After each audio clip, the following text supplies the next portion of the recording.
The briefing room at Fort Bragg fell silent when she walked in. Captain Nadia Volkov moved like smoke through the rows of chairs, her boots making no sound on the polished concrete floor. She wore no insignia except the small silver wings above her left breast pocket, no name tape, nothing that would tell the 100 soldiers packed into that room who she was or why she'd been summoned to address them. The overhead lights caught the gray threading through her dark hair, pulled back in a regulation bun. She was 42 years old and looked like someone's aunt, not someone who'd flown 73 combat missions in 3 different theaters. Lieutenant Marcus Webb sat in the third row, arms crossed, jaw working on a piece of gum. He'd been with 2nd Battalion for 8 months, fresh from Ranger School, and he'd never seen this woman before in his life. When she reached the podium and adjusted the microphone without speaking, Webb leaned toward Sergeant First Class Davis and whispered loud enough for the surrounding rows to hear. "Who's this?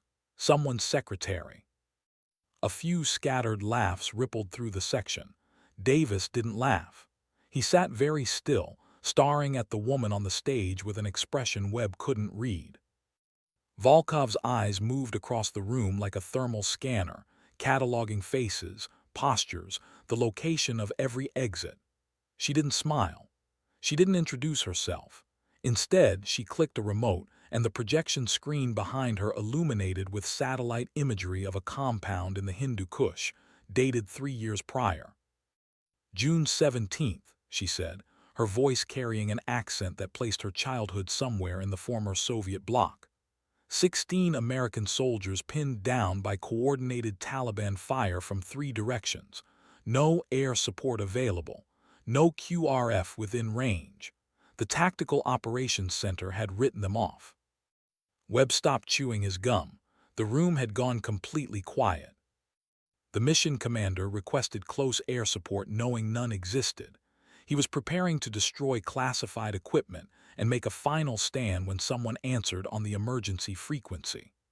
Volkov paused, her finger resting on the remote. That someone was flying a single A-10 Thunderbolt that had been declared non-mission capable 4 hours earlier due to hydraulic failure. The next slide showed an aircraft, its nose art partially visible. A wolf's head, silver against midnight blue. The pilot had repaired the hydraulic system using duct tape and wire from a comms panel. She'd taken off without clearance, without a wingman, and without telling anyone where she was going because she knew by the time she got authorization, those 16 men would be dead. Webb's throat had gone dry. He uncrossed his arms. Volkov clicked again. The screen showed an overhead view of the compound, then a second image. The same compound, but now the 3 Taliban positions were nothing but craters, smoke rising in perfect columns against the mountain backdrop. She still hadn't told them her name.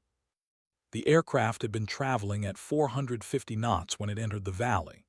The mountains rose like teeth on both sides, their peaks disappearing into low cloud cover that made navigation by sight nearly impossible. Captain Volkov had flown by instrument and instinct, her hands steady on the stick, despite the hydraulic system that screamed warnings through her headset every 30 seconds. The duct tape holding the severed line together was visible from her seat, silver against the dark machinery, flexing with each adjustment she made. The Taliban fighters had been dug into positions that offered overlapping fields of fire, a textbook L-shaped ambush that had caught the American patrol in the open. The Tactical Operations Center recording, which Volkov now played for the silent briefing room, captured the moment the patrol leader's voice came over the emergency frequency. Any station, this is Tombstone 6. We are taking effective fire from grid November Kilo 478235. We have 4 wounded, limited ammunition, and no available extract. Request immediate close air support, over. The recording crackled with static, then her voice, calm as someone ordering coffee. Tombstone 6, this is Fenris 11. I'm 90 seconds out. Mark your position with IR strobe and get your heads down. In the briefing room, Webb watched the screen show the A-10's approach vector. The aircraft had come in low, below the ridgeline, using the terrain to mask its approach. The Taliban fighters never saw it coming. Volkov narrated without emotion. The 30mm cannon on an A-10 fires 65 rounds per second. The aircraft carries 1,200 rounds. I used 420 rounds in the first pass, targeting the northern position. The depleted uranium shells penetrated the rock fortifications the Taliban had spent 3 weeks building. The recording played the sound, a deep, tearing roar that sounded like the sky itself splitting open. Then Tombstone Six's voice, tight with adrenaline. Good hits, northern position is destroyed. We still have effective fire from east and west. Copy, Volkov's recorded voice replied. Rolling in on eastern position. Danger close. Danger close meant the ordnance would impact within 600 meters of friendly forces. At the speed and altitude Volkov was flying, 600 meters was margin of error, not safety buffer. The second pass had taken her directly over the pinned patrol. The soldiers looked up and saw the A-10's distinctive profile. Twin engines mounted high on the fuselage, straight wings designed for low-speed maneuverability, and the massive cannon protruding from the nose like an accusation. The aircraft was painted in tactical gray, but the wolf's head on the nose stood out, visible even through the gun's smoke and dust. She'd rolled inverted at the top of her climb, acquired the eastern position, and released 2 AGM-65 Maverick missiles while pulling 7 GS in the turn. The missiles tracked perfectly. The Taliban position vanished in overlapping explosions that sent rock and equipment tumbling down the mountainside. Western position eliminated with gun run 3, Volkov said, clicking to the next slide. Total time on target, 4 minutes, 20 seconds. Total ordnance expended, 700 rounds 30mm 2 Mavericks. Total American casualties, 0 additional wounded, 0 killed. She paused, looking out at the room. The 16 soldiers from that patrol are still alive. 3 of them are in this room right now. Webb's head turned involuntarily, scanning the faces around him. Sergeant Davis slowly raised his hand, his expression carved from stone. 2 other hands went up, one in the front row, one near the back. The lieutenant felt something cold settle in his stomach. Volkov clicked the remote again. The screen showed a photograph of her standing next to the A-10, younger, her flight suit streaked with hydraulic fluid and her face expressionless.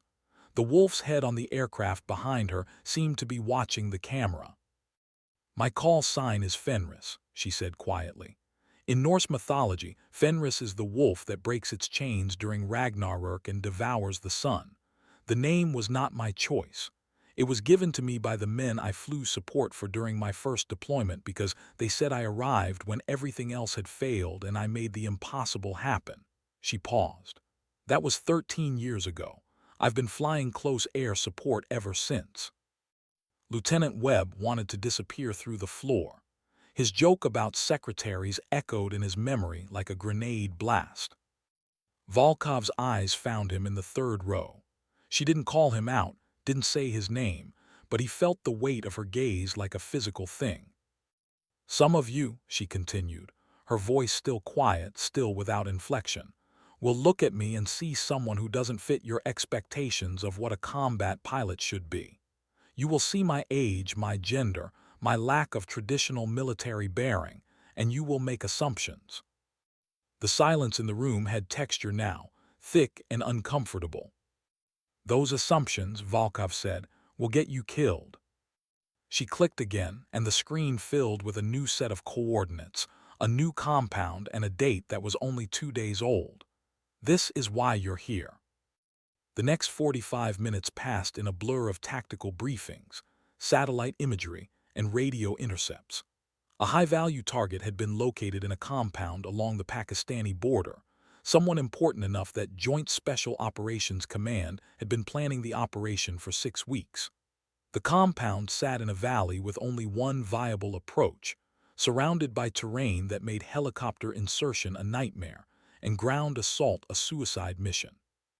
The operation required close air support of a precision that left no margin for error. Danger close didn't begin to describe it. The initial assault force will be 12 operators from JSOC, Volkov explained, using a laser pointer to indicate positions on the satellite image.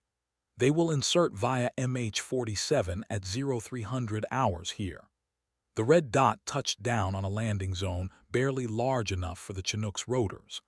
The compound has approximately 40 enemy fighters with prepared defensive positions, heavy weapons, and possibly MANPADs. Man-portable air defense systems.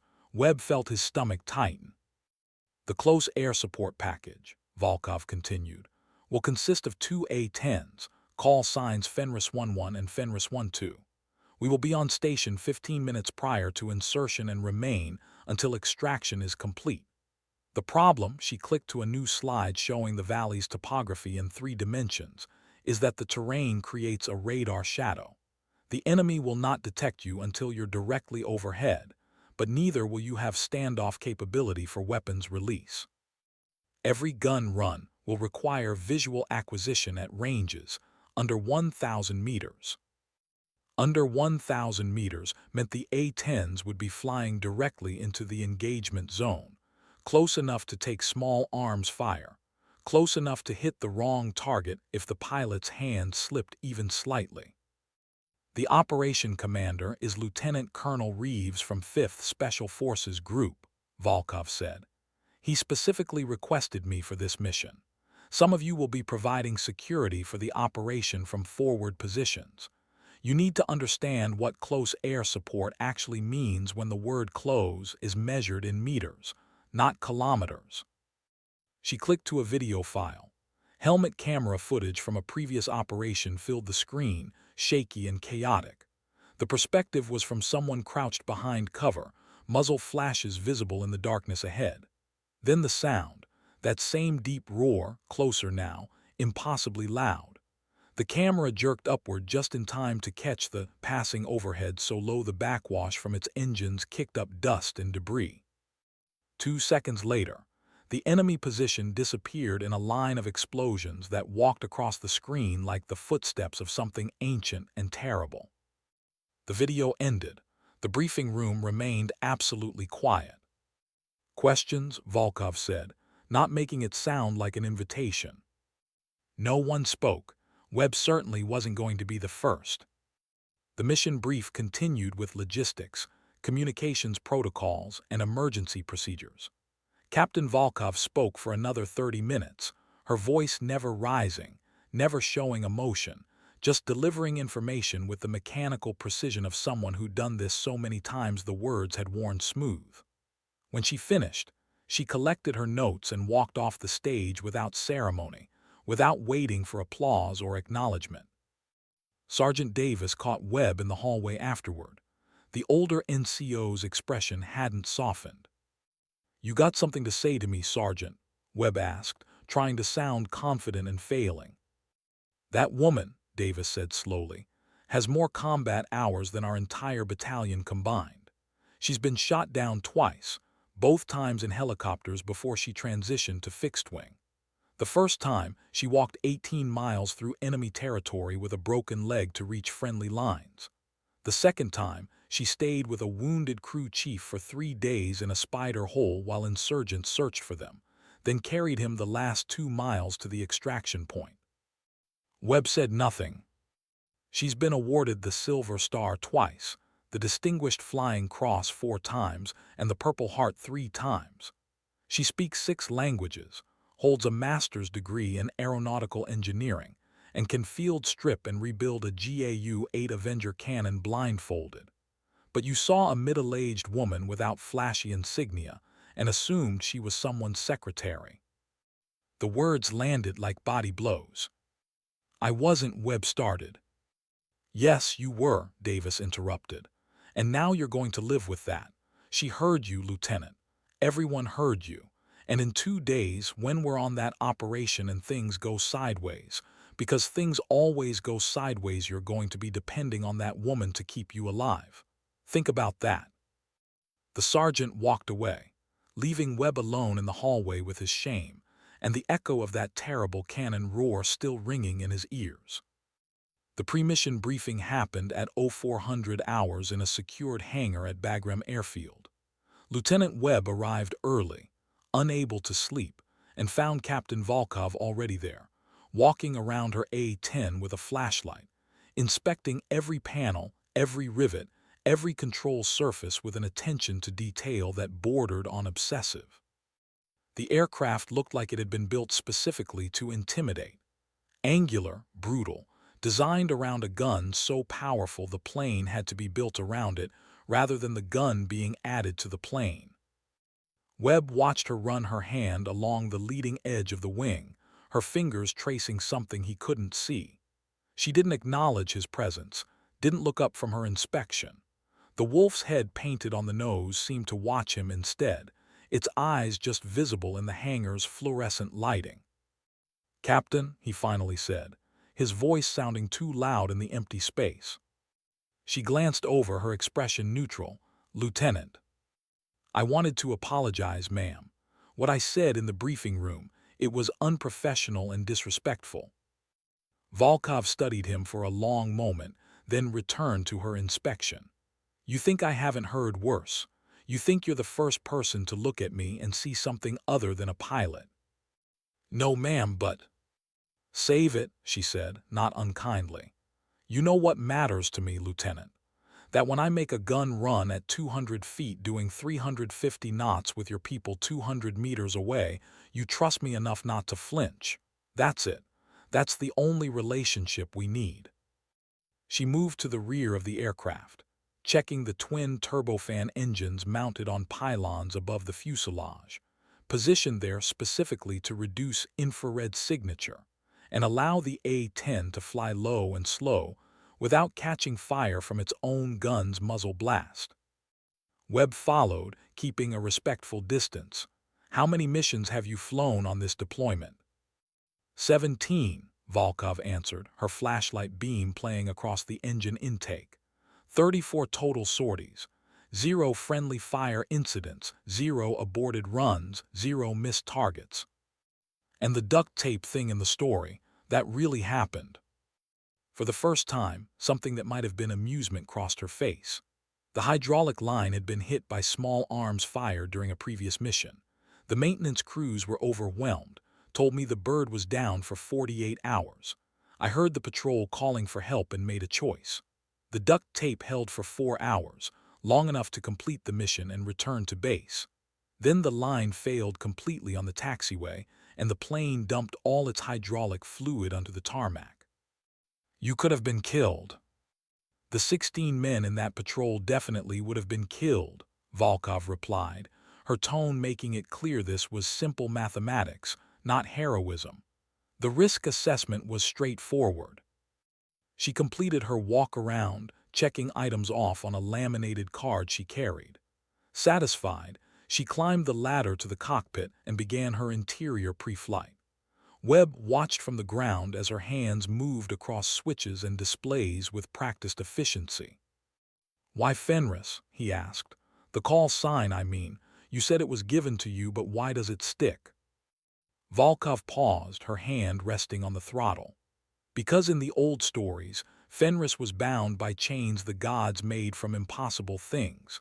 The sound of a cat's footsteps, the beard of a woman, the roots of a mountain, the sinews of a bear, the breath of a fish, and the spittle of a bird. Things that shouldn't exist, gathered into something strong enough to hold a monster."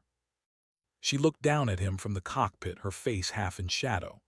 "They call me Fenris because I do impossible things and because when I arrive, everyone else's chains have already broken. I'm the last option, the one they call when everything else has failed. And unlike the wolf in the story, I don't destroy the world. I save the people in it." The words hung in the air between them. Then she smiled, just barely. "Also, wolves hunt in packs and A-10s work better in pairs, but mostly the impossible things part." The roar of turbofans powering up echoed through the hangar as Volkov's wingman arrived and began his own pre-flight checks. Lieutenant Webb stepped back, watching the two aircraft, identical except for their tail numbers and nose art. Fenris 1-2 bore the same wolf's head, but oriented differently, as if the two wolves were looking at each other across some vast distance. By 0200 hours, the operation was in motion. The MH-47 Chinook carrying the 12 JSOC operators lifted off from Bagram with no lights, just the deep thud of its twin rotors beating the darkness. Lieutenant Webb and his security element were already in position on a ridgeline 2 kilometers from the target compound, dug into positions that offered overwatch of the valley. They'd infiltrated on foot 6 hours earlier, moving slowly through terrain that wanted to break ankles and send rocks clattering down slopes to announce their presence. Through his night vision, Webb watched the valley in shades of green phosphorescence. The compound sat in the center like a poisonous spider, its walls forming an irregular square around buildings that intelligence had photographed from every angle. 40 enemy fighters, possibly more. Heavy weapons confirmed, including what looked like a DSHK heavy machine gun mounted on the eastern wall. His radio crackled, whisper quiet. "All elements, this is Boneyard 6. We are 10 minutes from insertion. Fenris flight is on station at Angels 15, standing by." Angels 15 meant 15,000 feet, high enough to be invisible and inaudible from the ground, close enough to dive into the fight within seconds. Webb keyed his mic twice in acknowledgement.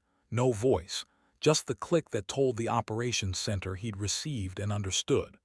Around him, his 7 soldiers lay motionless in their hides, weapons trained on different sectors, each man responsible for a piece of the tactical picture. Sergeant Davis was 50 meters to his left, barely visible even knowing exactly where to look. The minutes crawled past. Webb controlled his breathing, slowed his heart rate, forced his body to remain still despite the adrenaline demanding he move, check his weapon, verify his equipment. This was the worst part, the waiting, the knowledge that violence was coming but not knowing its exact shape or timing. At 0255, the Chinook appeared as a darker shadow against the darkness, navigation lights extinguished, rotors creating a sound like distant thunder. It descended into the landing zone with precision that spoke of countless hours of practice, flared hard, and held a hover 3 feet off the ground. Ropes deployed, and 12 figures fast-roped down in perfect sequence, each operator dropping with practiced efficiency, hitting the ground and immediately moving to establish security while the Chinook climbed away. Mission accomplished. The JSOC team moved toward the compound like shadows with purpose, their night vision turning the darkness into a landscape of thermal signatures and ambient light amplification. The enemy sentries never saw them coming. Webb watched through his scope as the point man engaged the first sentry with a suppressed weapon. A brief infrared flash and the target dropped, already dead before his body registered the impact. Then it all went wrong. Someone inside the compound must have had a radio, must have been monitoring, because suddenly the entire structure erupted with light and noise. Floodlights snapped on, washing the compound in harsh illumination that turned night vision into useless whiteout. The DSHK opened up, its heavy caliber rounds tearing through the darkness, tracer rounds drawing bright lines across Webb's vision. "Contact, contact." The JSOC team leader's voice came over the radio, professional despite the chaos. "We are taking effective fire from all sides. Requesting immediate close air support, danger close, my position marked with IR strobe." Through his scope, Webb could see the operators trapped in the open, pinned down by intersecting fields of fire from positions intelligence had somehow missed. 3 buildings, not 2, each one spitting muzzle flashes like stars. "Fenris 1-1 copies," Captain Volkov's voice came through, still that same calm tone like she was discussing the weather. "I have your strobe. Describe your tactical situation." "We have 12 packs in the open, 2 wounded taking fire from north, east, and west. The southern approach is our only fallback, but it's mined.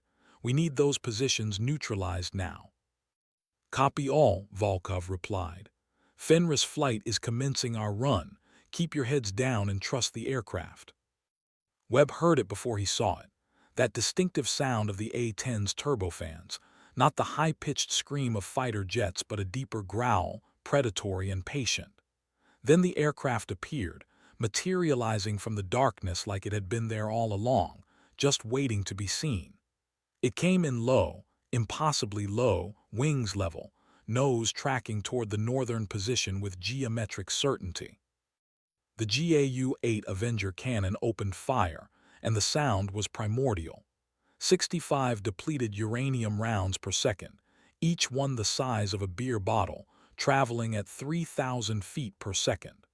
The gun's recoil actually slowed the aircraft in flight, a unique characteristic that pilots had to compensate for. The rounds impacted the northern position and simply erased it, the building collapsing in on itself as the shells tore through walls, weapons, and human bodies without distinguishing between them. The A-10 pulled up, climbing hard, and Volkov's wingman rolled in immediately, targeting the eastern position. The DSHK tried to track the aircraft, its gunner desperate and brave and doomed. The second A-10's cannon found the gun emplacement, and the gun and the gunner ceased to exist, replaced by smoke and debris. Good hits, good hits. The JSOC team leader's voice carried relief and adrenaline in equal measure. Western position still active, still taking fire. Fenris 1-1 is rolling in on western target, Volkov announced. This one's mine. Webb watched through his scope as her A-10 came around in a turn that seemed impossible for an aircraft that size, the straight wings banking nearly vertical before leveling out on an attack run that brought her directly over his position. He could see details. The panel lines, the missiles hung on hardpoints, the wolf's head painted on the nose, those silver wings above her name that he hadn't been able to read 2 days ago when she'd walked into the briefing room. The western position opened up with everything they had, AK-47s, PKM machine guns, RPGs launching with tails of fire that streaked toward the incoming aircraft. Volkov flew through it like the ordnance didn't exist. Her aircraft jinked once, twice, avoiding the RPGs with minimal control inputs that suggested she'd done this so many times it had become muscle memory. The cannon roared again, and the western position died. The building collapsed, its walls folding inward, the roof caving as structural supports were severed by rounds that could penetrate tank armor. Secondary explosions followed as ammunition stores cooked off, bright flowers of flame blooming in the darkness. Silence fell across the valley, broken only by the distant sound of the A-10s climbing back to altitude and the crackle of fires burning in 3 directions. Fenris 1-1, this is Tombstone Actual. A new voice came over the radio, older, carrying the weight of command. Compound is secure. You just saved 12 lives. Thank you. Tombstone Actual, Fenris 1-1, Volkov replied. That's the job. We'll remain on station until your extract is complete. You have the sky. Lieutenant Webb lay in his hide, his hands shaking slightly from adrenaline dump, and thought about a joke he'd made 2 days ago in a briefing room. He thought about a woman he'd assumed was someone's secretary, standing at a podium without insignia, telling a story he'd half believed was exaggeration. He thought about assumptions, and how they were a luxury you couldn't afford in combat. And he thought about a call sign Fenris and understood now why that name had stuck. Why men who'd been saved by her chose a wolf that broke chains made from impossible things.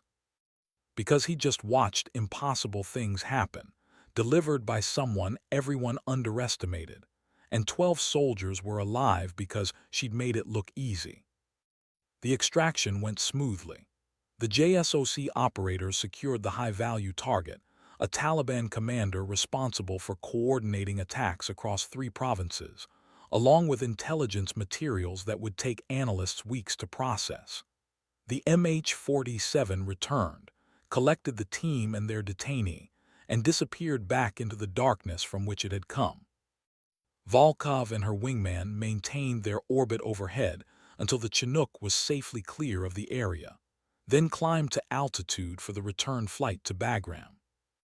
Webb and his security element remained in position until sunrise, standard procedure to ensure no enemy reinforcements attempted pursuit. As the sky lightened from black to deep blue to the pale gold of dawn, he watched the valley transform from a battlefield back into landscape, the destroyed buildings becoming just more rubble in a country that had too much of it. "Lieutenant," Sergeant Davis said quietly, appearing beside him with the silent movement NCOs perfected over years of field time, "we're clear to extract." Webb nodded, beginning the process of packing his equipment. His fingers worked automatically, muscle memory taking over while his mind remained elsewhere. "That was something," Davis continued. "Never seen gun runs that precise. She put rounds within 100 meters of our guys without hesitation." "She said it was about trust," Webb replied. "That the only thing that mattered was whether we trusted her not to flinch." "Do you," Davis asked, "trust her?" Webb thought about the A-10 flying through RPG fire, Volkov's voice never changing tone, the mathematical precision of violence delivered exactly where it needed to be and nowhere else. "Yeah," he said finally, "I do." They hiked out as the sun climbed higher, moving through terrain that looked different in daylight, less threatening, just rock and scrub vegetation, and the occasional shepherd who watched them pass with the wary neutrality of someone who'd seen too many armies cross these mountains. Back at Bagram, the base was already awake, the daily rhythm of operations continuing regardless of what had happened in the darkness. Webb went through debrief, filed his after-action report, and tried to eat breakfast despite his stomach's rebellion. He was sitting in the chow hall, pushing scrambled eggs around his plate, when Captain Volkov walked in. She moved through the serving line like everyone else. No special treatment. No acknowledgement of the fact that she just killed 40 enemy fighters and saved 12 American lives. She collected coffee black, no sugar and a piece of toast, then sat alone at a corner table, pulling out a worn paperback book with Cyrillic text on the cover. Webb watched her for a moment, then made a decision. He stood, carried his tray over and stopped beside her table. "Mind if I join you, Captain?" Volkov looked up, studied him briefly, then gestured to the empty chair. "Free country. Well, free base anyway." He sat, uncertain how to begin. She saved him the trouble by speaking first. "Your security element performed well last night," she said, her attention apparently on her book but her words directed at him. "Good fields of fire, good radio discipline, good observation reports. The operations center was listening to your comms. They were impressed." "Thank you, ma'am. Your gun runs were," he searched for adequate words and found none. "I've never seen anything like that." "You will," Volkov replied. "If you stay in long enough, you'll see everything eventually. The trick is surviving enough iterations to build the pattern recognition." She turned a page, though Webb suspected she wasn't actually reading. "Can I ask you something?" he said. "You're going to anyway. Why do you do it? Fly that close, take those risks. You've got enough combat time to move to a desk job, train the next generation from the safety of a classroom." Volkov set down her book, giving him her full attention for the first time. "You ever read about the Battle of Kamdesh? Combat Outpost Keating, 2009. Webb shook his head. 53 American soldiers against 300 Taliban fighters. The outpost was in a valley, surrounded by high ground on all sides, the worst possible tactical position. The enemy attacked from every direction at once, nearly overran the position. 8 Americans died that day, but the casualties would have been catastrophic without close air support. A-10s, F-15s, Apache helicopters, they all cycled through, making gun runs and bombing runs within meters of friendly positions because there was no alternative." She took a sip of her coffee. One of the pilots that day was a captain named Randy George. He flew 11 combat sorties in 18 hours, rearmed and refueled, and went back up because those soldiers needed him. He couldn't stop, couldn't rest, not while American lives were on the line. And I read about him when I was a lieutenant flying Blackhawks in Iraq, and I thought, that's who I want to be. The person who shows up when everything else has failed. The impossible thing made manifest. So you transitioned to A-10s. I transitioned to A-10s, Volkov confirmed. I studied every close air support engagement I could find documentation for. I flew training missions until I could put a burst exactly where I intended with my eyes closed. I learned Pashto and Dari so I could understand enemy radio chatter. I became exactly what those soldiers in the valley needed. Someone they could trust absolutely when the situation was impossible. She picked up her book again. That's why I don't take a desk job, Lieutenant. Because somewhere right now, there's a patrol that's about to walk into an ambush they don't know is coming. And when they call for help when they're pinned down and wounded and out of options, I'm going to answer that call. That's the job. That's the only job that matters. Webb sat in silence, absorbing this. Around them, the chow hall filled with soldiers eating breakfast, complaining about the food, discussing the thousand small frustrations that made up military life. Normal things, everyday things, made possible because people like Volkov flew into impossible situations and made them survivable. For what it's worth, he said quietly, I'm sorry. For what I said in the briefing room, for what I assumed about you. Volkov looked at him over the rim of her coffee cup, and for a moment he saw something beyond the professional mask. Weariness, perhaps, or the weight of carrying other people's lives through every mission. You know what the real challenge is, Lieutenant. Not the flying, not the combat. It's the assumptions. Every new assignment, every new unit, I walk into a briefing room and I see that same expression. Who is this woman and why is she here? I have to prove myself every single time, not because I haven't earned the credibility, but because people's default assumptions override evidence. She set down her cup. But here's what I've learned. The assumptions don't matter once the shooting starts. When those JSOC operators were pinned down last night, they didn't care that I'm 42 or female, or that I don't fit someone's image of what a fighter pilot should look like. They cared that I could put 30mm rounds on target within 100 meters of their position without killing them. Performance speaks louder than prejudice, always. So you just ignore it, the assumptions, the comments. I document them, Volkov said bluntly. I have a file an inch thick of every dismissive comment, every assumption, every time someone looked at me and saw something other than a pilot. I keep it because institutions need evidence to change, and my file is evidence that the problem exists. But on a personal level, I let my record speak for itself. 73 combat missions, 0 friendly fire incidents, 0 aborted runs, 0 missed targets. Those numbers are louder than any joke. Webb nodded slowly, understanding the calculus she'd made. Fight the systemic battle with documentation while maintaining absolute professional excellence in the immediate tactical sphere. One more question, he said. The wolf's head on your aircraft, who painted it? For the first time, Volkov smiled genuinely. I did. Took me 8 hours with stencils and spray paint during my first deployment. The crew chief was furious, said I'd messed up his pristine airframe. But after the mission where I saved those 6